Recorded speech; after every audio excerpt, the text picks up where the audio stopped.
Some people are capable of more than they ever saw in themselves. Decades ago, Bill Womack enlisted in the military. What seemed like a simple decision at the time led him and a group of Texans to become what can only be described as heroes.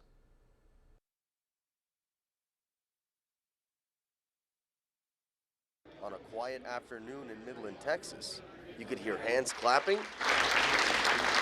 and people cheering,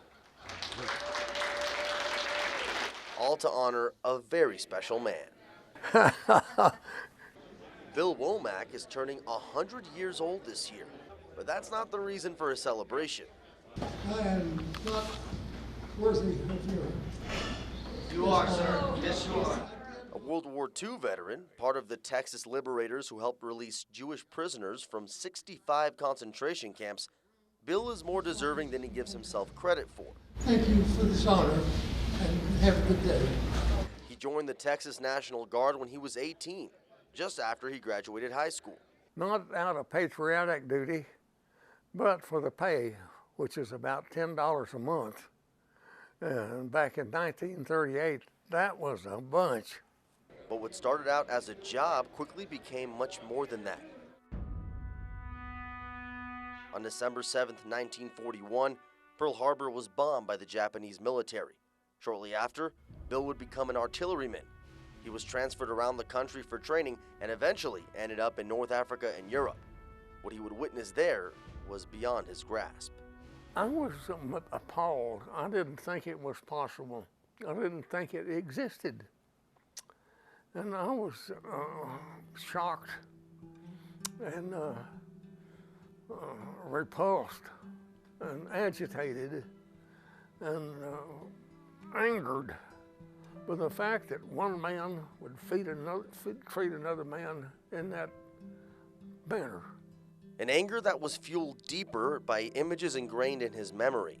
People in rags, hunger, they do this way for food.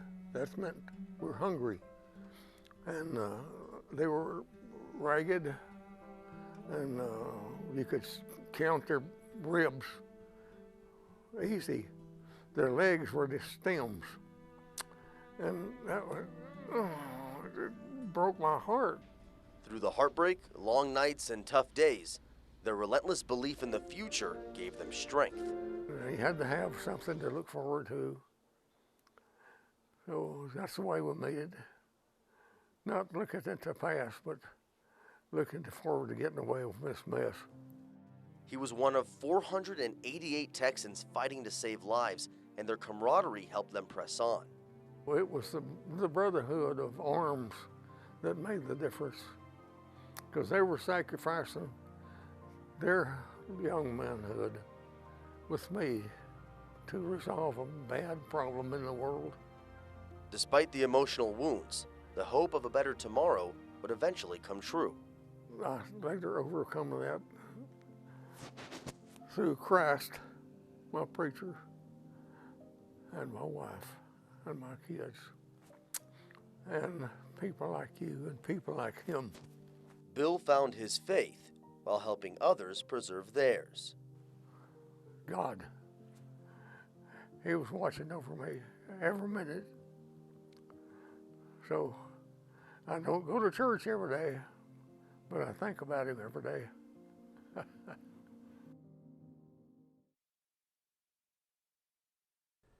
As journalists, we're taught to take ourselves out of the story, and we should. This job isn't about us, it's about you, the community. Tonight, I'm not able to do that.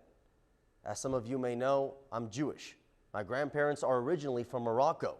They lived there at the same time Bill and the U.S. forces were stationed in the area defending it against Nazi occupation.